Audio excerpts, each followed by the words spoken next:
నమస్కారం గురువు గారు. నమస్కారం అండి. ఈ నెల 27వ తేదీన శని త్రయోదశి అయితే ముఖ్యంగా ఉండింది. చాలామంది శని మీ జాతకంలో ఇలా ఉన్నాడు, అలా ఉన్నాడు, దీనివల్ల ఈ ప్రాబ్లం ఫేస్ చేస్తున్నారు, ఆ ప్రాబ్లం ఫేస్ చేస్తున్నారని ఇలా రకరకాలుగా చెప్తూ ఉంటారు. ముఖ్యంగా శని త్రయోదశి రోజు ఏం చేయాలి?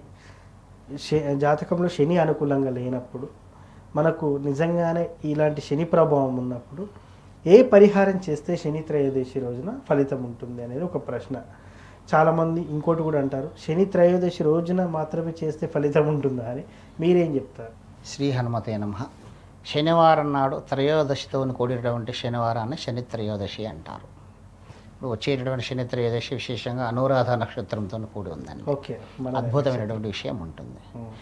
ఎక్కువగా హనుమత్ దేవాలయాలలో ఈ నవగ్రహాలు ఉంటాయి. నవగ్రహాలలో శని త్రయోదశి నాడు శనికి తైలాభిషేకం చేయించాలండి.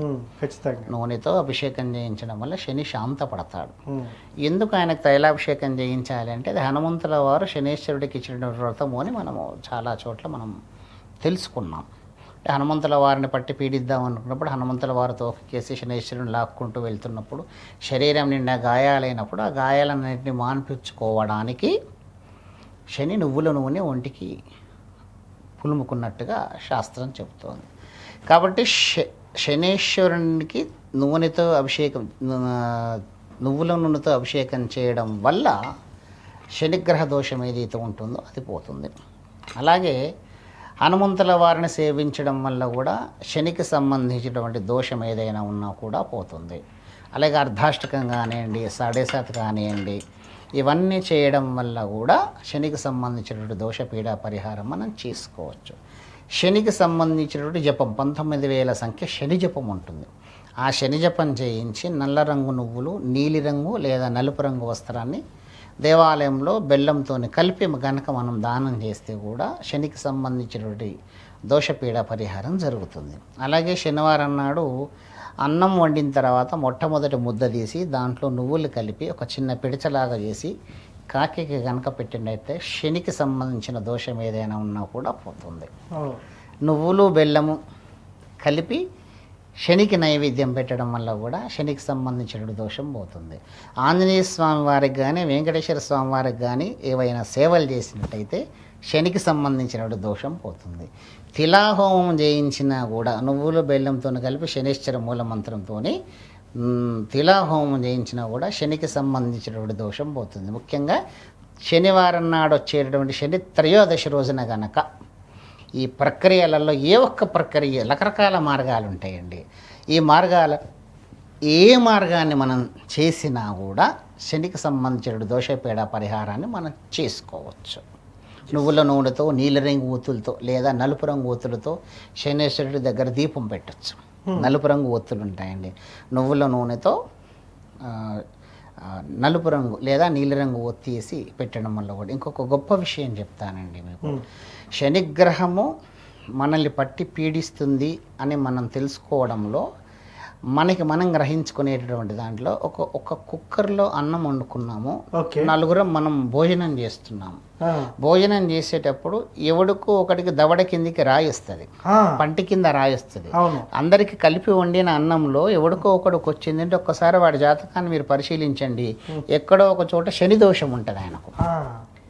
అప్పుడు వాడు శని దోష పీడ పరిహారం చేసుకోవాలి. మరి అందరికి కలిపి వండిన అన్నంలో ఈయనకి ఎందుకు వస్తుందంటే శనిగ్రహ పీడ ప్రభావం ఏదైనా ఉంటేనే జరుగుతుంది. అట్లా అది గ్రహించుకున్నప్పుడు మనం తర్వాత కన్న తల్లి కాళ్ళు కడిగి ఒక మట్టి పాత్ర తీసుకుని ఒక స్తంభాడం ఏదైనా తీసుకుని దాంట్లో పుట్టమన్ను పోసేసి కన్న తల్లి పాదాలు కడిగిన తర్వాత ఆ మీద నీళ్ళొంచేసి తెల్లవారేదాకా మీరు ఉంచితే చిన్నప్పుడు మనం చదువుకున్నాం, దాని మీద మెత్తటి మట్టి వచ్చేస్తుంది, మెత్తగా పేరుకుపోతుంది వెన్న పూసలాగా. దాన్ని తీసి ఆ పైన ఉన్న లేయర్ని తీసి ఒక డబ్బాలోకి వేసుకుని దాంట్లో గంధము కుంకుమ కలిపి పెట్టుకుంటే ఎంత గొప్ప శని దోషమైనా కూడా పోతుందండి. అద్భుతమైనటువంటి రెమెడీ ఇది. చాలా సింపుల్, అంటే తల్లి పాదాలని కడిగి చాలా సింపుల్. ఇది దీంట్లో 2 ఉన్నాయి. ఒకటి తల్లిని సేవించినట్టయితే 2 శనిగ్రహ దోషం కూడా పోతుంది. శనిగ్రహ దోషం పోవడానికి ఇంకొక మార్గం కూడా ఉంది. ఒక 19 శనివారాలు కానీ లేదా 19 రోజులు కానీ నువ్వుల నూనె, ఆముదము, ఆవు నెయ్యి ఈ 3 సమపాళ్లల్లో కలపాలండి. అంటే 1/4 కిలో నువ్వుల నూనె తీసుకున్నాలంటే 1/4 కిలో నెయ్యి, 1/4 కిలో ఆముదం ఈ 3 సమపాళ్లల్లో కలిపి ఒక రాగి పాత్రలో, ఓకే, ఇంట్లో రాగి పాత్రలో, రాగి ప్లేట్లో నిలువొత్తి వేసి మీరు దీపం పెడితే శనిగ్రహానికి సంబంధించిన దోషం కూడా పోతుంది. ఓకే, శని దోషం పోవడానికి ఇన్ని రకాల మార్గాలు ఉన్నాయి. శని ఇప్పుడు గోధుమ పిండిలో నువ్వులు కలిపి, ఓకే, నువ్వులు బెల్లం కలిపి ఆవు నెయ్యితో నిలువొత్తి దీపం పెట్టినా కూడా శని దోషం పోతుంది. ఓకే, ఇన్ని రకాల మార్గాలు శని త్రయోదశి నాడు చేయించడం వల్ల ఇంకా మంచిదండి. ముఖ్యంగా ప్రత్యక్షంగా మనం శివమంత్రాన్ని ఉచ్చరిస్తూ హర హర హర హర అంటూ శనేశ్వరుడికి తైలాభిషేకం చేస్తే శనేశ్వరుడు అంటున్నాం మనం ఇక్కడ. పరమేశ్వరుడి నామాన్ని తీసుకుని శనికి తైలాభిషేకం చేయడం వల్ల శనిగ్రహ దోషం ఏదైతే ఉంటుందో అది పోతుంది. సో మీరు చెప్పిన అన్ని పైసా ఖర్చు లేని పరిహారం ఇంట్లో చేసుకోవచ్చు, ఈజీగా అద్భుతంగా చేసుకోవచ్చు. చాలా మంది మరి టెంపుల్కి వెళ్ళి క్యూ లైన్లో ఉండి ఇంకా తైలాభిషేకం చేస్తూనే ఉంటారు. అంటే దేవాలయంలో చేయించడం వల్ల విశేషం ఏంటంటే మఖేష్ గారు సంకల్పోక్త ప్రకారంగా చెప్తారు. ఇప్పుడు మనం ఇక్కడ ఒక 5గురం కూర్చుని ఉన్నాము, 5గురికి 5 ఫోన్ నంబర్లు ఉన్నాయి. అందరికి 10 నంబర్లు ఉంటాయి, కానీ ఫోన్ నంబర్లో వేరియేషన్ ఉంటుంది. ఇప్పుడు ముఖేష్ గారికి నేను డయల్ చేయాలంటే ముఖేష్ గారికి స్పెసిఫిక్గా ఒక నెంబర్ ఉంటుంది, ఆ నెంబర్ డయల్ చేస్తేనే ముఖేష్ గారికి కనెక్ట్ అవుతుంది. ఒక్క రాంగ్ నెంబర్లో కుట్టినా కూడా ఎక్కడికో లైన్ వెళ్ళిపోతుంది. ఇప్పుడు నేను శనేశ్వరుడి దగ్గరికి వెళ్ళాను, అర్చకుడు లేడు, నేను నువ్వులు నూనె వేసేసాను, వచ్చేసాను. ఏం జరిగింది అక్కడ?